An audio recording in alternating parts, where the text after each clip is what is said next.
syukurlah. Itu saya ngambil dari bahasa agama, ajaran agama. Ya. Karena maksud saya itu gini, kenapa toh di Nusantara ini agama itu sampai 5, dan kelihatannya para pemeluk-pemeluk agama ini kalau melakukan itu seperti sungguh-sungguh, tapi kenyataannya gitu loh. Jangankan satu desa, satu RW saja disuruh rukun sulit, satu RT disuruh rukun sulit, bahkan satu keluarga hanya cuman beda pemahaman saja sudah gontok-gontokan, sudah saling menyalahkan. Saling merasa benar. Padahal setiap masing-masing agama punya kitab yang mengajarkan tentang kebaikan dan mengajarkan tentang rasa. Kenapa kok kamu itu hanya menghafalkan tulisan kitab itu tapi kamu nggak masuk ke rasanya? Atau suroso. Suroso itu makna, dan roso adalah makna hidup.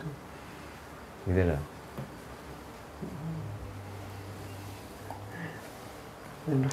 Kan ada pepejah itu apa ya, amanat dari kesepuhan Jawa kan ada bahasanya itu, kita hidup itu di bolak-baliknya kita hidup itu karena welas asihnya Gusti, dan dalam kehidupan ini harus eling dan lan waspodo. Ya. Yang dimaksud eling lan waspodo tuh, eling itu eling tentang apa? Ya, waspada itu tentang apa yang harus kita waspadai gitu? Ya, karena tadi bahasan depan sebelum eling lan waspodo apa? Welas asih Gusti. Ya, welas asih dengan Gusti. Kalau kita itu nggak welas asih dengan Gusti, maka hidup ini kadang dibuat seenaknya sendiri. Tubuh kita itu nggak semuanya makanan bisa masuk. Tapi kadang-kadang kita tuh memaksa bahkan yang tidak sebenarnya makanan manusia kita masukkan. Lalu jasad kita rusak dengan makanan-makanan yang kamu masukkan ke dalam tubuh itu. Itu namanya orang yang tidak welas asih mring Gusti. Gitu. Terus eling lan waspodo. Eling lan waspodo. Ingatlah ya bahwa yang namanya Mbah Darno, sampai saat ini masih dipanggil Mbah Darno. Bukannya jasad ini masih ada nyawa, dan nyawa dihidupi oleh nafas. Maka kita harus ingat, saya dianggap pintar, saya dianggap bisa, itu kan karena saya itu masih hidup. Kan itu, di saat saya sudah nggak hidup, sudah nggak ada nyawa dan tidak ada napas, apakah saya masih kuasa, masih pintar, masih bisa? Enggak. Nah, maka kewaspadaan kita di saat kita tuh mati.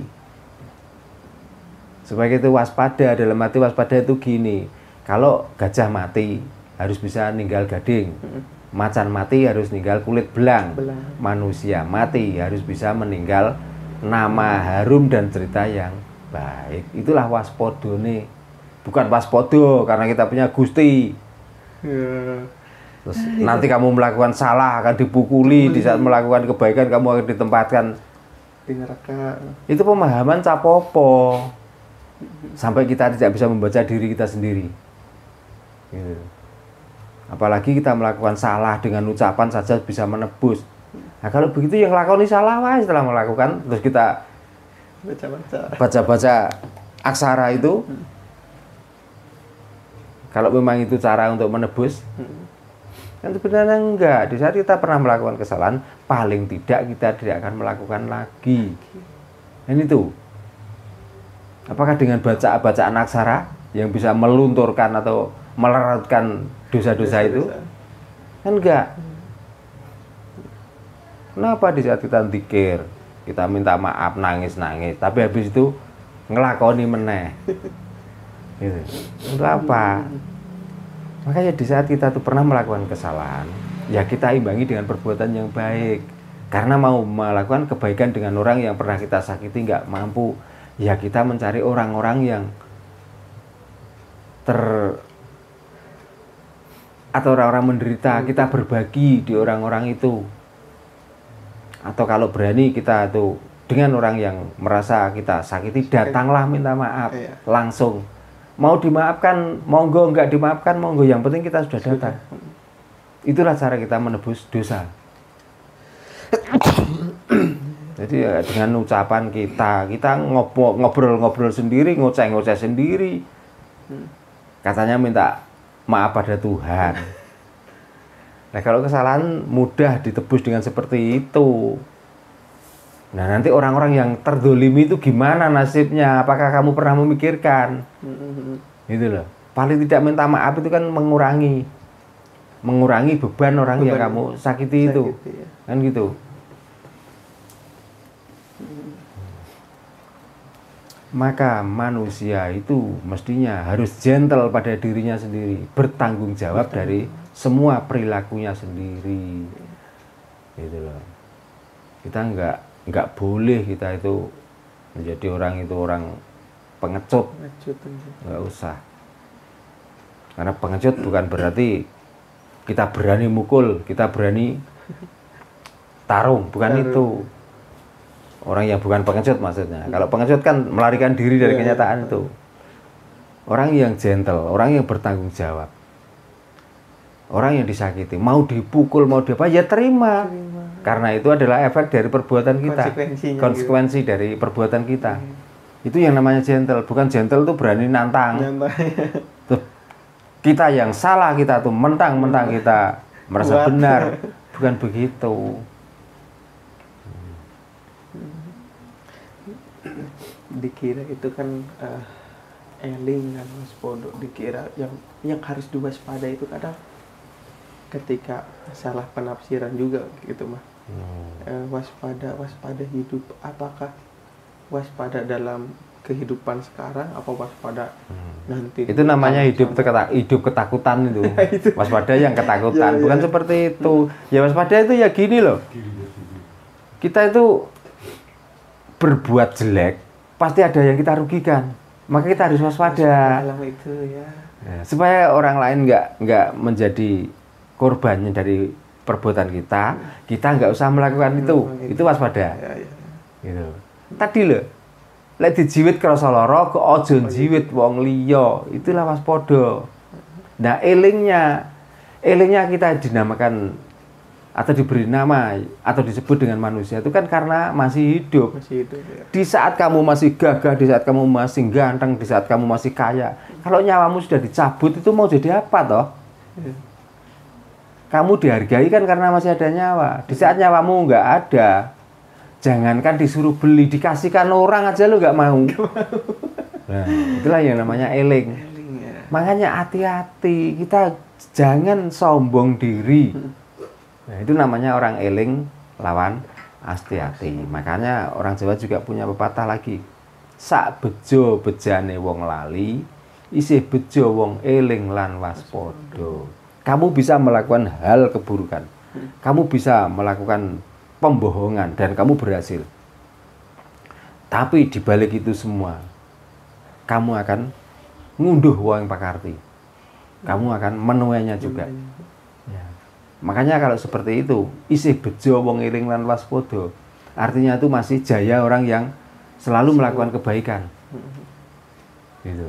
Kita kelihatannya nggak mendapatkan, tapi di mana kita melangkah kita itu nggak ada musuh. Karena yang kita lakukan itu hal yang kebaikan. Gitu. Kalau orang lain itu menganggap musuh, ya silakan. Tapi hati kita kan nggak merasa. Nggak merasa. Gitu. Ya dari kegentlemanan kita itu, dari pertanggungan jawab perilaku kita itu. Gitu. Karena hidup ini kan sebenarnya apa yang ada di dunia ini kan lakone urip. Makanya orang itu kalau sudah percaya dengan lakone urip, mau jalan kemana, mau pergi kemana, ada yang mengancam sekalipun. Kalau memang kodratnya dan takdirnya seperti itu, ya sudah. Kenapa kita harus takut? Gitu saja. Berarti kalau kita takut, berarti kamu juga memang melakukan kesalahan dan kesalahanmu itu sudah kelewatan batas. Gitu loh. Kalau orang nggak pernah melakukan kesalahan, diancam sekalipun, jalan tetap jalan. Gitu. Beda dengan saya mau main ke Pisal, tapi Pisal tidak menyukai. Ya sudah, untuk apa main ke Pisal? Kemudian gitu. Tapi kalau hanya ancaman-ancaman, karena kita yakin mempunyai sedulur papat kali mau pancer, ya sudah ditanam di bumi suci. Kalau kamu nggak salah, maka dayanya bumi lah yang akan melindungi kamu. Sekuat apapun kamu mengancam kita, kalau dayanya bumi atau sedulur papat kali mau pancer tidak mengizinkan, apapun yang kamu lakukan tidak akan mempan. Tapi di saat kamu melakukan, benar-benar kamu melakukan kecurangan, kamu melakukan kesalahan, jangankan doa yang mati, kita hanya di dalam hati, orang seperti itu nggak pantas hidup. Ini akan tembus dan kamu tidak akan panjang usiamu dan kamu akan mati. Gitu loh.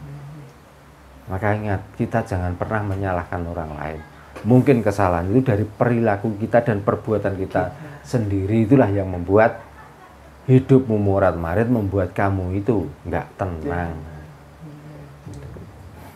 Karena banyak orang yang sharing ke sini, saya sudah berbuat begini Mbak, tapi balasannya seperti ini. Tapi kamu nggak ingat dosa-dosa kecil yang pernah kamu lakukan dulu. Gitu. Karena ibaratnya gini loh, ini kaca bisa untuk bercermin. Di saat ada debu sedikit, kita itu nggak istilahnya mengabaikan, biarin aja.